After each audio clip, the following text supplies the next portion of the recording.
अब गोलकनाथ के जजमेंट के बाद आई आपकी 24th अमेंडमेंट जो कि आई 1971 के ईयर में। अब पार्लियामेंट जो थी वो गोलकनाथ के जजमेंट से काफी नाखुश थी, तो उसको ओवरटर्न करने के लिए वो ये अमेंडमेंट लेके आए। तो इस अमेंडमेंट में क्या किया, इस अमेंडमेंट में पार्लियामेंट ने आर्टिकल 13 क्लॉज 4 को ऐड किया और आर्टिकल 368 क्लॉज 3 को ऐड किया।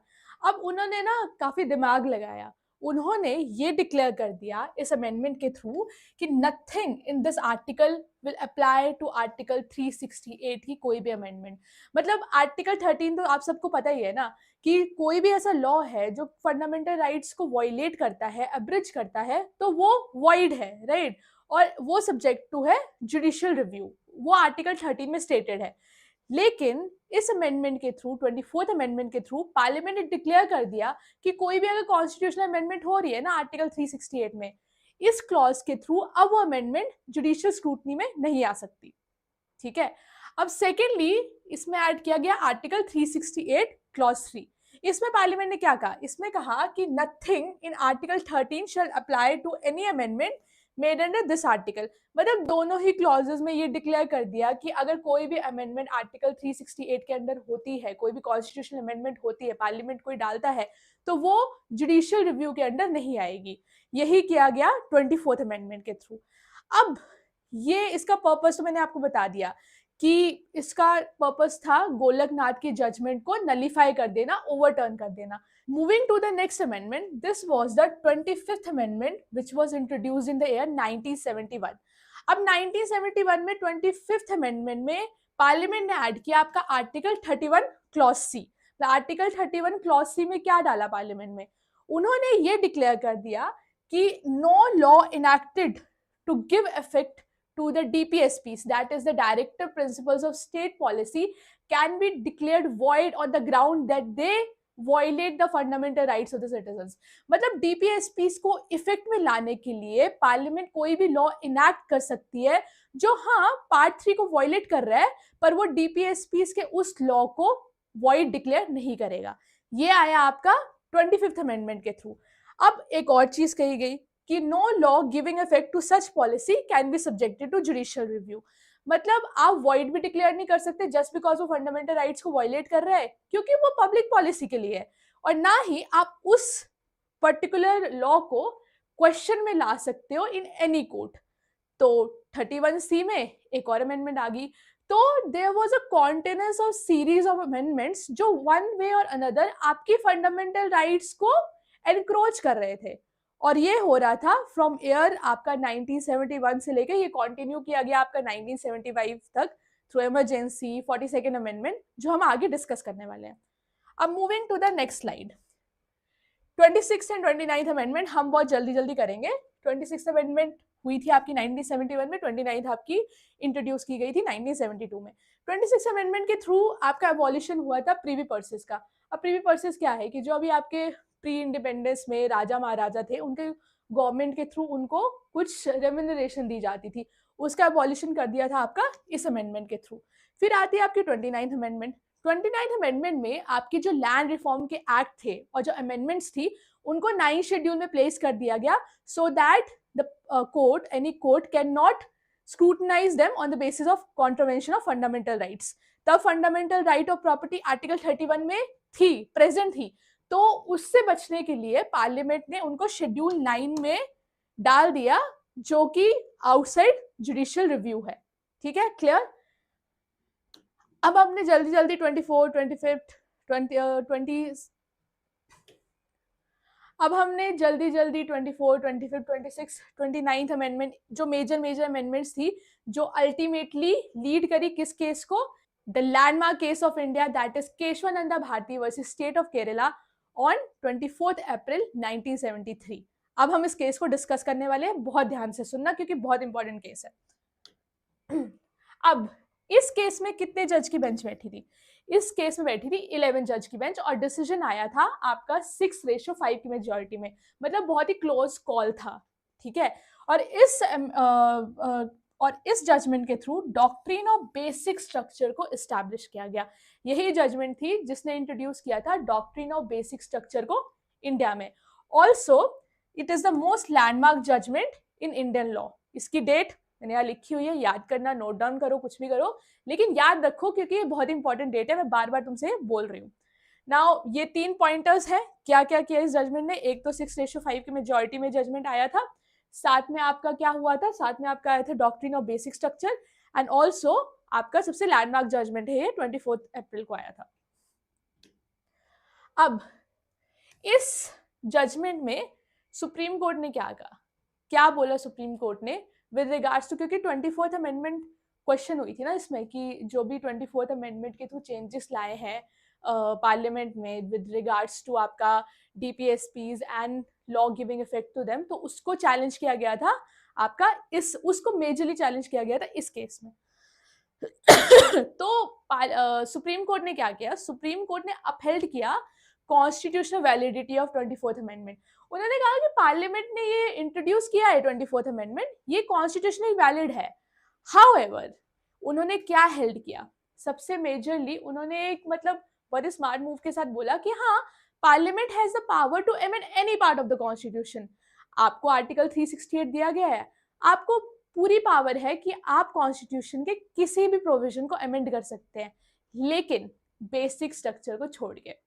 अब बेसिक स्ट्रक्चर को छोड़ के उन्होंने क्या किया, पार्लियामेंट को पावर भी दे दी और एक तरीके से पार्लियामेंट का जो ओवर कंट्रोल है उसे भी लिमिट कर दिया। अब बेसिक स्ट्रक्चर क्या है, बेसिक स्ट्रक्चर में आपका जैसे कि हमने डिस्कस किया था, बेसिक स्ट्रक्चर में हमारा क्या आता है, बेसिक स्ट्रक्चर में जैसे कि हमने स्टार्टिंग में डिस्कस किया था, आपका आता है independence of judiciary, supremacy of the constitution, जो आपके कोर कॉन्स्टिट्यूशनल प्रोविजंस है, जैसे आपका हो गया फेडरलिज्म, सेक्युलरिज्म, ये सब जो है आपके बेसिक स्ट्रक्चर में आते हैं। तो जब बेसिक स्ट्रक्चर की हम बात करते हैं तो हम बात करते हैं इंटेंशन ऑफ कॉन्स्टिट्यूएंट असेंबली के मेकर्स की, जिन्होंने ये कॉन्स्टिट्यूशन बनाई थी। हमारी कॉन्स्टिट्यूशन को बनने में 3 साल लगे थे, बहुत सारी कॉन्स्टिट्यूशंस को रेफर करके, बहुत सोच समझ के हमारी जो कॉन्स्टिट्यूएंट असेंबली है उन्होंने इस कॉन्स्टिट्यूशन को बनाया था, तो कुछ सोच के बनाया होगा ना। तो उनका इंटेंट को क्वेश्चन करने के लिए हमेशा हम कॉन्स्टिट्यूएंट असेंबलीज की डिबेट्स देखते हैं कि इंटेंशन क्या था आपके उस असेंबली का। तो उस असेंबली के इंटेंशन से ही आपकी जो बेसिक स्ट्रक्चर की डॉक्ट्रिन डिराइव होती है। बेसिक स्ट्रक्चर में जो हमारे मेकर्स थे उन्होंने ये इंश्योर किया था कि आपका जुडिशरी, आपका लेजिस्लेटिव और आपका जो एग्जीक्यूटिव है उनकी पावर्स डिफाइन हो और कोई भी अपनी पावर में ओवर रीच ना करे, और अगर करे तो principles of check and balances जो है वो इंश्योर होना चाहिए। तो यही है आपकी डॉक्ट्रिन ऑफ बेसिक स्ट्रक्चर। अब इसमें सिंस हमें ये पूरा याद है कि ये सब चीजें जो आपकी होती हैं, इंडिपेंडेंस ऑफ जुडिशरी, आपका supremacy and rule of law, ये सभी आपका बेसिक स्ट्रक्चर में आता है और यही इंश्योर करता है एग्जीक्यूटिव या जुडिशियल ओवररीच को कि वो ना हो। अब इसमें ये कहा गया था इस अमेंडमेंट, अब जुडिशियल रिव्यू भी आपका बेसिक स्ट्रक्चर में है, सिंस इंडिपेंडेंस है तो जुडिशियल रिव्यू भी आपका बेसिक स्ट्रक्चर में आता है। तो इस पे आपके सुप्रीम कोर्ट ने हेल्ड किया कि in order to protect the sanctity of the basic structure, ये जो कॉन्स्टिट्यूशनल अमेंडमेंट्स है they can be subjected to judicial review. अब उन्होंने कह दिया कि आप कोई भी पार्ट अमेंड कर लो, ठीक है, बेसिक स्ट्रक्चर को मत करना, बस उसको चेक में रख के ही आप अमेंडमेंट्स ला सकते हो। और हाँ, ये जो अमेंडमेंट्स है इनको हम सब्जेक्ट टू जुडिशियल रिव्यू कर सकते हैं क्योंकि हमें सैंक्टिटी ऑफ बेसिक स्ट्रक्चर को बचाना है, और ये है आपकी जुडिशरी की रिस्पॉन्सिबिलिटी, क्योंकि judiciary is the protector and the guardian of the Indian constitution. How to find what is basic structure, तो मैंने ऑलरेडी बता दिया है, you have to find the intent of the constitution makers. अब उसके बाद आया आपका, जब आपके ये लैंडमार्क जजमेंट आ गई, इस्टेब्लिश हो गया कि पार्लियामेंट की पावर्स डिफाइन होगी कि अनलिमिटेड पावर्स है लेकिन लिमिटेशंस भी हैं। उसके बाद आया आपका इलेक्शंस।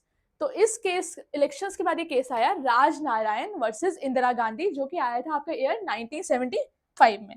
अब इस केस में क्या हुआ, इस केस में ये हुआ कि राजनारायण और इंदिरा गांधी जो थे एक ही सीट से कंटेस्ट कर रहे थे इलेक्शंस। तो इंदिरा गांधी जीत गई, तो राजनारायण ने इलाहाबाद हाई कोर्ट में इस इलेक्शन को डिस्प्यूट किया, चैलेंज किया कि Indira Gandhi is guilty of electoral mall practices. उन्होंने माल प्रैक्टिसेस करी हैं ड्यूरिंग इलेक्शंस और मैं जीत रहा था, लेकिन इंदिरा गांधी कैसे जीत गई, उन्होंने चैलेंज किया उनके इलेक्शन को। इलाहाबाद हाई कोर्ट ने हेल्ड किया पीएम इंदिरा गांधी को guilty of election mall practices, that yes she was involved in these disputes regarding election, और उनके इलेक्शन को वॉइड डिक्लेयर कर दिया। ठीक है, अब पीएम ने क्या किया, इंदिरा गांधी ने क्या किया, अपील करी आपकी सुप्रीम कोर्ट में। अब उन्होंने अपील करी सुप्रीम कोर्ट में, and while the appeal was pending in the supreme court, Indira Gandhi लेके आई आपका 39th अमेंडमेंट। 39th अमेंडमेंट क्या था, इमरजेंसी डिक्लेयर हुई थी और 39th अमेंडमेंट आ गया। 39th अमेंडमेंट में क्या था, पार्लियामेंट ने कहा, 39th अमेंडमेंट में पार्लियामेंट ने ऐड किया आपका आर्टिकल 329A। 329A ने क्या किया, 329A ने प्लेस किया elections of PM, president, speaker of Lok Sabha और आपका जो वाइस प्रेसिडेंट है आउटसाइड जुडिशियल रिव्यू।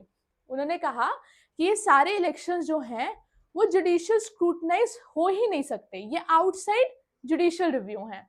तो उनका इलेक्शन डिस्प्यूट में था, उन्होंने इमरजेंसी डिक्लेयर कर दी और अपना इलेक्शन आउटसाइड जुडिशियल रिव्यू कर दिया, मतलब खुद को ही प्रोटेक्ट कर लिया, खुद ही अमेंडमेंट लाके कोर्ट में। ये हमने डिस्कस किया। अब सुप्रीम कोर्ट ने क्या कहा, सुप्रीम कोर्ट ने in the case of Indira Gandhi versus Raj Narayan in the year 1975 उन्होंने अपील्ड किया the constitutional validity of Indira Gandhi election. However, they declared Article 329A and the amendment, the constitutional amendment of Article 329A as unconstitutional and violating the basic structure of the constitution and thus declaring it void. उन्होंने कहा कि आपका election तो ठीक है, लेकिन आपका जो आपने अमेंडमेंट करा है आर्टिकल 329A में, जिसमें इलेक्शन को ही आउटसाइड जुडिशियल रिव्यू कर दिया है, वो अनकॉन्स्टिट्यूशनल है in the eyes of law. उसके बाद इमरजेंसी जो भी 42nd अमेंडमेंट आया आपका इन ईयर 1976, इंदिरा गांधी की गवर्नमेंट में ही सबसे ज्यादा कंट्रोवर्शियल अमेंडमेंट हम बोलेंगे वो आया, जिसको हम कहते हैं मिनी कॉन्स्टिट्यूशन। जो भी लॉ स्टूडेंट्स हैं उनको पता है कि 42nd अमेंडमेंट क्या है। और 42nd अमेंडमेंट में क्या क्या हुआ था, मेजरली पॉइंट्स बताऊंगी मैं कि क्या क्या हुआ था, बिकॉज बहुत सारे चेंजेस थे। अब बहुत सारे चेंजेस तो कवर नहीं हो सकते, बट मेजर चेंजेस जो तुम्हारे लिए रेलिवेंट है वो कवर हो सकते हैं।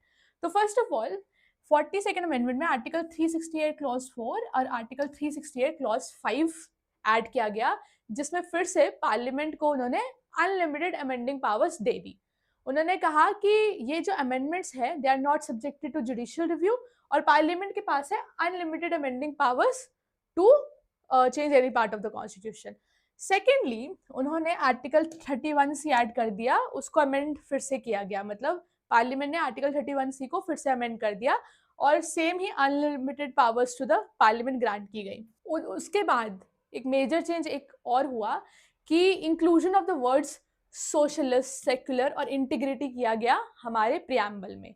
एंड फोर्थली जो आपके रिट जुरिस्डिक्शन थी सुप्रीम कोर्ट की और हाई कोर्ट्स की, उसको बहुत ही स्ट्रिक्टली कर्टेल कर दिया गया था। इमरजेंसी के टाइम पे सुप्रीम कोर्ट और हाई कोर्ट्स की जो पावर्स थी उनको काफी लिमिट कर दिया था पार्लियामेंट ने। एंड ऑल्सो जो आपकी लोकसभा है और जो आपकी स्टेट लेजिस्लेटिव असेंबलीज हैं उनका टर्म इंक्रीज कर दिया था फ्रॉम 5 years to 6 years। ये सब मेजर कॉन्स्टिट्यूशनल अमेंडमेंट्स हुई थी और चेंजेस किए गए थे by the Indira Gandhi government. और बहुत ही मेजर चेंज हुआ था कि जो आपकी फंडामेंटल ड्यूटीज हैं उनको इसी अमेंडमेंट के थ्रू लाया गया था। जो भी आपकी फंडामेंटल ड्यूटीज हैं वो आपकी 42nd अमेंडमेंट के थ्रू इंक्लूड हुई थी कॉन्स्टिट्यूशन में। ऑल्सो पार्लियामेंट ने मैंडेट कर दिया था प्रेसिडेंट को, mandated that the president is required to act in accordings to the cabinet, मतलब मैंडेटरी था, पहले किया जाता था लेकिन मैंडेटरी उसको 42nd अमेंडमेंट के थ्रू बनाया गया था। तो ये सब चेंजेस हुए थे आपके 42nd अमेंडमेंट में, और ये बहुत ही कंट्रोवर्शियल अमेंडमेंट है, लेकिन ये सारे जो मेजर पॉइंट्स हैं इनके बारे में आपको पता होना चाहिए कि ये चेंजेस लाए गए थे। अब मैं आपके साथ एक और इम्पॉर्टेंट अमेंडमेंट डिस्कस कर रही हूँ जो आई थी ठीक 42nd अमेंडमेंट के बाद। तो जो भी आपका कॉन्ट्रोवर्सीज हुई थी ना 46 अमेंडमेंट के थ्रू, जो इंदिरा गांधी गवर्नमेंट के टाइम हुई थी, 44th अमेंडमेंट में आपकी जनता पार्टी आई थी। तो जनता पार्टी ने ट्राई किया कि कुछ जो अनकॉन्स्टिट्यूशनल चेंजेस है उनको कुछ तरीके से कॉम्पनसेट किया जाए, कुछ चीज़ों को ठीक किया जाए। अब 44th अमेंडमेंट के थ्रू एक बहुत इंपॉर्टेंट चेंज हुआ था कि आपका जो राइट टू प्रॉपर्टी है, जो कि हमारा फंडामेंटल राइट था, उसको रिमूव कर दिया गया एज अ फंडामेंटल राइट, और उसको अब डिक्लेयर कर दिया गया कि राइट टू प्रॉपर्टी है अब सिर्फ कॉन्स्टिट्यूशनल राइट। तो मतलब फंडामेंटल राइट से राइट टू प्रॉपर्टी आपका कॉन्स्टिट्यूशनल राइट बन गया। एंड ऑल्सो जो आपके जो स्टेट लेजिस्लेटिव असेंबलीज हैं, लोकसभा का जो टर्म है वो जो 6 years था उसको रीइंस्टेट कर दिया 5 years में। जो आपके सुप्रीम कोर्ट और हाई कोर्ट्स की रिट जुरिस्डिक्शंस थी जिस कर्टेल कर दी गई थी, जुडिशियल रिव्यू की पावर कर्टेल कर दी गई थी, वो सुप्रीम कोर्ट और हाई कोर्ट्स को बहुत एक्सटेंड तक वापस दी गई। एंड ऑल्सो जो इमरजेंसी डिक्लेयर करने के लिए मैंडेट किया गया कि अब सिंपल मेजॉरिटी स्पेशल मेजॉरिटी की जरूरत होगी in order to declare a national emergency. And also it also provided procedural safeguards कि जो इमरजेंसी के टाइम पे प्रोसीजरल सेफगार्ड्स प्रोवाइड किए गए थे प्रेसिडेंट को कि उनको सिर्फ रिटन रिकमेंडेशन पे, जो कैबिनेट ने रिटन रिकमेंडेशन दी है उसी पे वो इमरजेंसी डिक्लेयर कर सकते हैं। तो ये सब जो प्रोसीजरल सेफगार्ड्स थे, ये सब जो कॉम्पनसेटरी चेंजेस थे, इन्होंने काफी हद तक जो 42nd अमेंडमेंट के थ्रू जो सब कुछ हुआ था ना खरा, उसको रीइंस्टेट किया, ट्राई किया कि वो थोड़ी हद तक ठीक हो जाए। तो ये हुआ था आपका 44th अमेंडमेंट। 44th अमेंडमेंट जरूरी है पढ़ना आफ्टर 42nd अमेंडमेंट, क्योंकि तुम्हें पता लगता है राइट टू प्रॉपर्टी के बारे में, ऑल्सो क्या क्या चेंजेस ठीक किए गए, तो ये इंपॉर्टेंट अमेंडमेंट बन जाता है। और फिर केस आया आपका, अब हम लास्ट केस डिस्कस करेंगे, वो है हमारा Minerva mills versus union of India, जो कि आया था आपका ईयर 1980 में। अब इसमें सुप्रीम कोर्ट ने क्या कहा, इसमें सुप्रीम कोर्ट ने कहा कि जो अमेंडिंग पावर्स आपने ली है ना अपने लिए आर्टिकल 368 क्लॉज 4 और 368 क्लॉज 5 में, और जुडिशियल रिव्यू की पावर जो है सुप्रीम कोर्ट से ले ली है, ये इटसेल्फ एक वॉयलेशन है बेसिक स्ट्रक्चर का। और ये अमेंडमेंट्स, तो आप बेसिक स्ट्रक्चर का फीचर जो कि जुडिशियल रिव्यू है, उसको आप सुप्रीम कोर्ट से नहीं ले सकते वाया कॉन्स्टिट्यूशन अमेंडमेंट, तो वो कॉन्स्टिट्यूशन अमेंडमेंट ही इटसेल्फ वॉइड है। तो सुप्रीम कोर्ट ने इस केस में ये दो जो आर्टिकल्स थे जिन्होंने आपको अनलिमिटेड अमेंडिंग पावर्स दी थी और जुडिशियल रिव्यू ले लिया था, उनको अनकॉन्स्टिट्यूशनल डिक्लेयर किया under this landmark judgment, under this landmark judgment. And also ये भी कहा कि जो आपके लिमिटेड अमेंडिंग पावर्स है ना पार्लियामेंट की, वो इटसेल्फ एक बेसिक फीचर है बेसिक स्ट्रक्चर का। तो मिनर्वा मिल्स से ले जो आपका शंकरी प्रसाद से लेकर जो मिनर्वा मिल्स की कहानी है ना, इसको ना एज अ स्टोरी समझना। ये सब केसेस थ्रू अमेंडमेंट्स, फिर केसेस, फिर अमेंडमेंट्स, फिर लैंडमार्क जजमेंट्स, ये सब is a story, and when you read it as a story it's very easy to understand and also very interesting to understand. There was a phase in Indian history after our independence जब basic structure को establish करने के लिए बहुत सारे landmark judgments लगे। तो ये आपके एग्जाम के पॉइंट ऑफ व्यू से भी बहुत इंपॉर्टेंट बन जाते हैं। एंड ऑल्सो आपका जो भी जुडिशरी है, जो भी आपके एग्जाम्स हैं, इनके लिए तो इम्पॉर्टेंट है ही, बट ये इम्पॉर्टेंट है you should know what was a political history. And ये मैं जितना सिंपल लैंग्वेज में हो सकता था मैंने आपको समझाया है। If you like this video, please like share subscribe our channel and also comment down in the section below कि आपको किस टाइप की वीडियोस और चाहिए और मैं किस टाइप की प्लेलिस्ट आपके लिए और लेके जाऊँ। And also tell us what we can do to improve more in our videos. Thank you everyone, thank you so much.